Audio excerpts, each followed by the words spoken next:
नमस्कार गोविंद पंत जी। आइए आइए। प्रणाम। नमस्कार गोविंद पंत जी, आपसे फिर से मिलने का सौभाग्य मिला। मेरा भी सौभाग्य है श्रीमंत। आइए।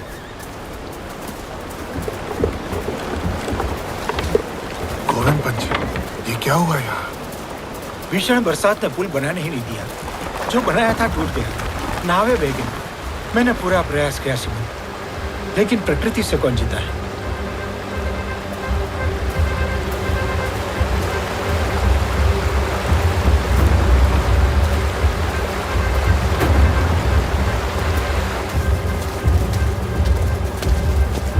जब तक पानी का स्तर नीचे नहीं आ जाता, हम पुल दोबारा बनाना शुरू नहीं कर सकते।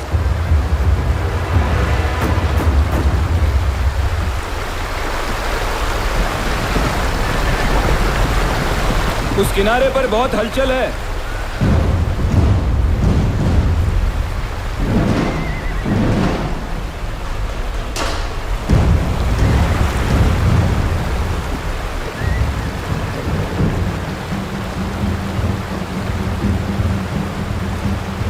ये अब्दाली की फौज है। नजीबुद्दौला की फौज भी साथ में है।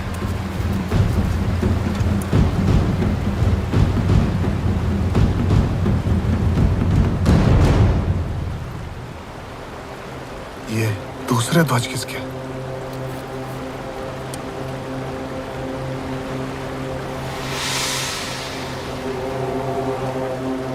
क्षमा करिए, बुरा समाचार है। वो दूसरे ध्वज शुजाउद्दौला के हैं। उसे हाँ कहने के बाद जाहिर है वो पलट गए हैं।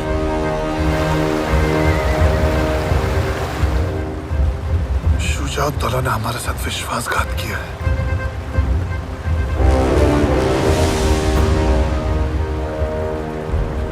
हमारे साथ सूरजमल जी हैं।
लगातार 1 महीने तक नदी के उस पार की अफगानी फौज और हम बस एक दूसरे को ताकते रहे। जो मुहिम अब तक उमंगों भरी थी, अब अपना भयानक चेहरा दिखाने लगी। श्रीमंत, पुल नहीं बन सकता। बारिश भी रुकने का नाम नहीं ले रही है। भला पानी कैसे उतरेगा? भोजन और सामग्री भी समाप्त होने के कगार पे है। कब तक प्रतीक्षा करें? श्रीमंत, आज्ञा हो तो मैं एक सुझाव दूं। जी कहिए। मैं समझता हूं हमें वापस लौट जाना चाहिए। अगले वर्ष दोबारा आ जाएंगे, बरसात से पहले। और अब्दाली को लूट पाट और मार काट करने की खुली छूट दे दी। हाँ मल्हारराव जी। नहीं, बड़े हुए कदम वापस नहीं लौटते। फिर हम क्या करें?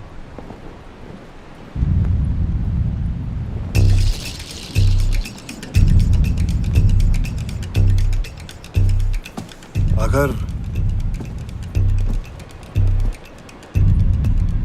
हम नदी पार नहीं कर सकते तो इसका मतलब वो भी नहीं कर सकता।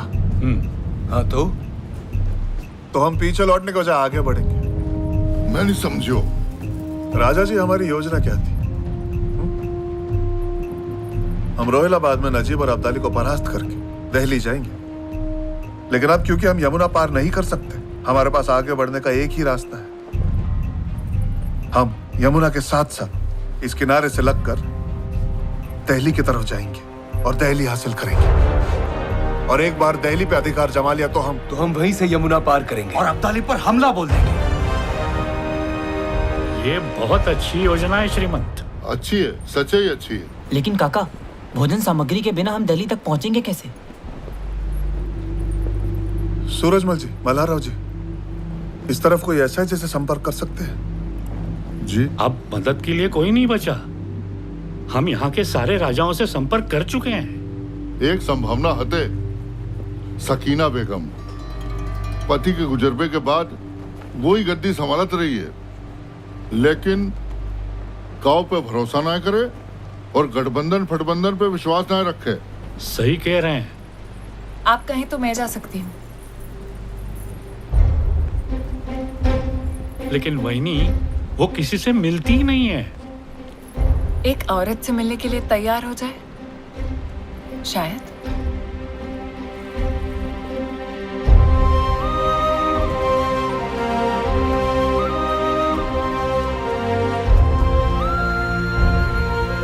आपको जाना चाहिए।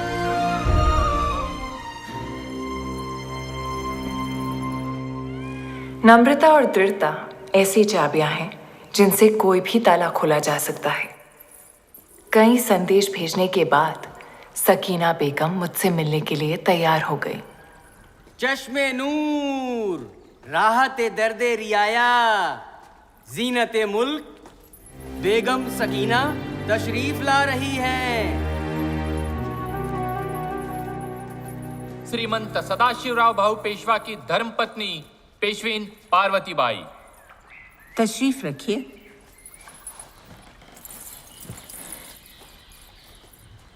मुझसे मिलने के लिए धन्यवाद।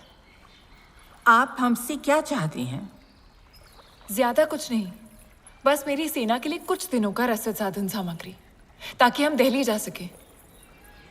बहुत उम्मीद लेकर आई हूं कि आप मदद करेंगी। एक बार हमने आपकी फौज को यहाँ आने दिया तो उन्हें हमारा तख्त पलटने में देर नहीं लगेगी। बेगम आपा, जरा सोचिए, अगर पेशवा की नजर आपकी सल्तनत पर होती तो वो अपनी फौज भेजते, अपनी पेशवीन को नहीं। मैं तो आपके पास दोस्ती का हाथ बढ़ाने आई हूं। पार्वती बाई, दोस्तों से ज्यादा डर लगता है। आप दिल्ली क्यों जा रही हैं? अहमद शाह अब्दाली को रोकने। तब तो और भी मुश्किल है। अगर हमने आपकी मदद की तो अब्दाली हमारी रियाया को तबाह कर देगा। ऐसी ही एक जंग में हम अपना शौहर खो चुके हैं। जंग तो मर्दों के अहम का, अना का खेल है। खुद फना हो जाते हैं और बेवाओं और लावारिस बच्चों को रोता बिलखता छोड़ जाते हैं। मैं समझ सकती हूँ आपा, पर फिर भी ये जानकारी मुझे रोक नहीं पाई। कोसों दूर से जान हथेली पर रखकर अपने पति के साथ आई हूं, क्योंकि मुझे उनके नेक इरादों पर पूरा भरोसा है। उनकी जंग इस देश के लिए है। आपके स्वर्गीय शौहर ने भी इसी देश के लिए अपना बलिदान दिया था ना? हाँ। बलिदान?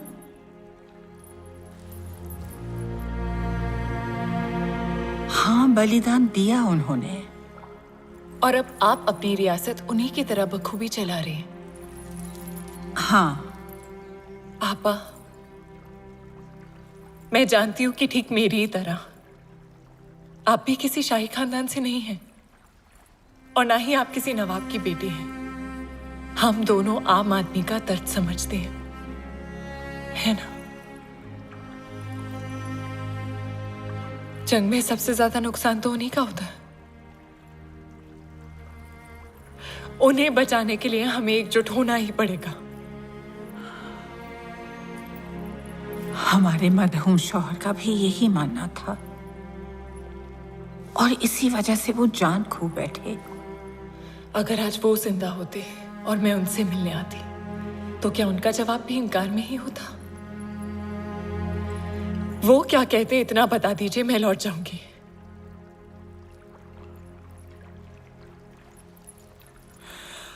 वो कहते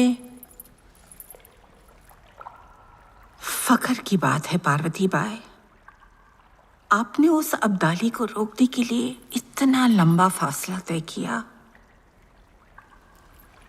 हमारा ज़मीर अब हमें खामोश रहने की इजाजत कैसे दे सकता है?